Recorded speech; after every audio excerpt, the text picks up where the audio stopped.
Dela writes, my MVVs, welcome.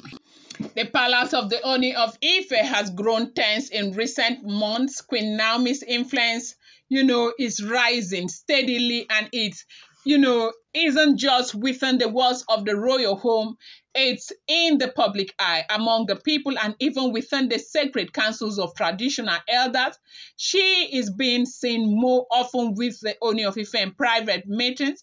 Her voice seems to matter in weighty decisions, and the people's affection for her had only grown deeper since her return to the heart of the Ooni of Ife. You know that right now, we are all aware that she has returned to the heart of the Ooni of Ife, but not fully returned to the, public eyes of the Ooni of Ife, which, of course, we have heard that will happen soon after the Oforende ritual that is right now, from what we are hearing, if the information is correct, is actually waiting for that building in the palace of the Ooni of Ife to be completed. Behind the scenes, some elders had begun to whisper. They felt the equilibrium of the palace was shifting too much in her favor. At one point, a few of them reportedly met privately with the Ooni of Ife to air their concerns. The message was clear but cautious. Your Majesty, you are making Queen Naomi too powerful. You are blurring the lines between affection and authority. She is now working in spaces reserved only for you, and it does seem as if everything that you talk about happens to be something that you have agreed with her.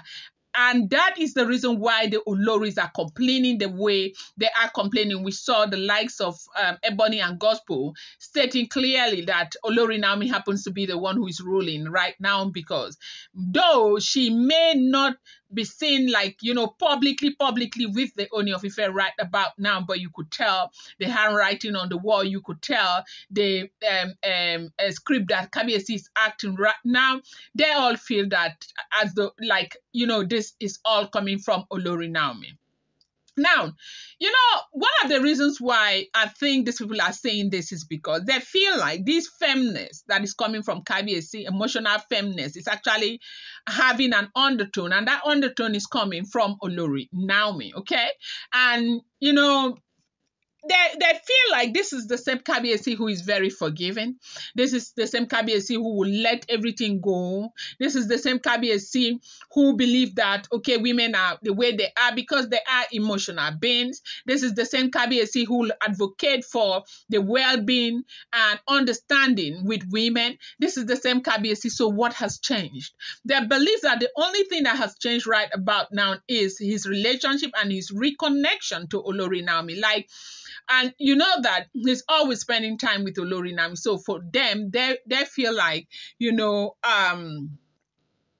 Olori Naomi gets to be saying some things to Kabiyesi, and Kabiyesi gets to be listening to everything that Olori Naomi is saying, and that is what he comes to play back.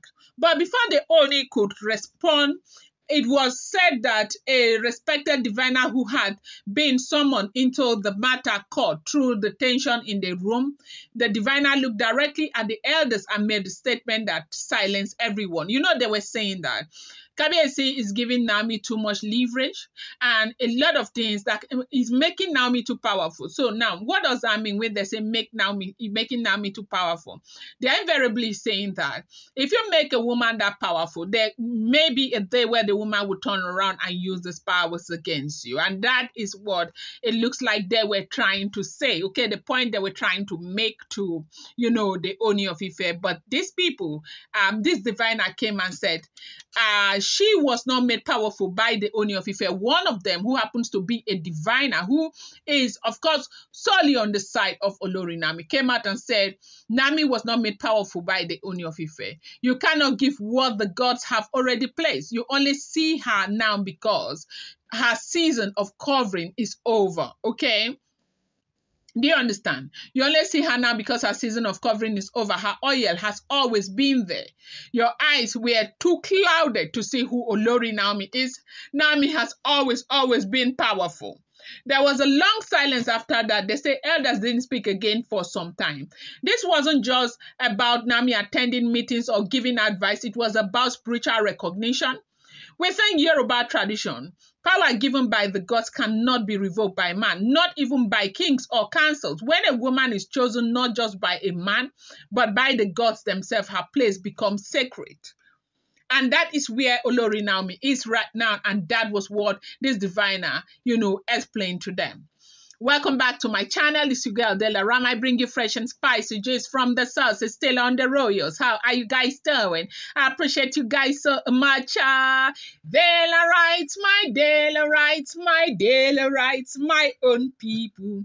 Della writes, my Della writes, my Della writes, my super people.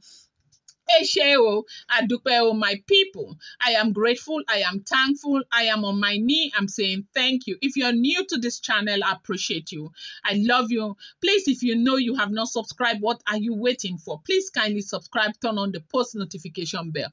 Do not forget to give this video a thumbs up. I appreciate each and every one of you so much. They said that, knowing that the gods has already bestowed power on Olori Naomi, that the gods have already bestowed so much power on Olori Naomi, is something that many were just beginning to understand about Naomi. Her grace, her prophetic insight, her calm strength, and her intuitive decision had begun to set her apart. Even those who once doubted her were now forced to reckon with the depth of her influence. Behind closed doors, Naomi had often told the Ooni of Ife, I don't seek power. I only walk in the assignment given to me. She didn't fight for relevance, but somehow her relevance kept fighting for her. And that is what purpose does for you. When you have purpose, you see purpose will fight, to show itself. Some of the other wives in the palace had begun to notice this shift as well. It's not just about love anymore. It's about authority, spiritual alignment, and favor. And many of them who were very uncomfortable, not because Naomi was doing anything wrong, but because the balance had changed. I'm now beginning to see that this has come to stay. Yes, it has come to stay. Because the same Kabiyesi, if anybody will even tell me that something like this will happen, removing immunity, people will beg and beg and beg and beg. That woman that they call that Lagos beautiful chief, that female chief, Dosumo something. That man is very close to the Ooni of Ife. If she put man for matter no change for that palace. Say that matter don't, no even fit change. For the Ooni, this divine confirmation only deepens his commitment. To him, Queen Naomi is not just a wife. She is destiny, a spiritual partner chosen for the times ahead. He remembered how she stood with him through the storm, how she walked away in pain but never in disgrace, how she remained connected even in distance. The eldest warning, didn't move Ooni of Ife. If anything, it reminded him of the weight of what he already knows. Naomi's assignment is bigger than the palace, all this choo-choo that they are doing in the palace. Her voice isn't just meant for royal quarters, but for generation. She has been prepared by the gods, hidden for a season, and now unveiled for a purpose. After the diviner left the meeting, it was said that one of the oldest elders pulled the Ooni aside, as in just begged to have a word with the Ooni of Ife and whispered, protect her. That the man whispered to the Ooni of Ife, protect her. Don't let us, or let anyone in this generation hurt her again, because they might never stop. The jealousy is coming from left, right, and center. It was a rare admission, and it shocked the Ooni. He understood what was at stake. In history, those who opposed divinely chosen women had often faced consequences that outlived them. He didn't want to be remembered as a king who let fear or pressure make him reject what the God had appointed, and that is Queen Naomi. Since that meeting, the atmosphere around Queen Naomi shifted even more, as in more elders are accepting her. They only began to include her more openly in matters of state. You know that right now they have done the full moon ritual. So they are not, it's not hiding like before where to do this, you will hide, you will hide. The only thing is that for her to appear publicly with the Ooni of Ife and also be called the wife of the Ooni of Ife, traditionally in the Yoruba, this thing is after the Ofarende ritual will be done. But to say that they're hiding her and they're not like before anymore. This is what is going on. I'm going to bring you more update. Do not forget that these are all alleged, rumored, unverified information making the rounds on social media and should not be seen as fact.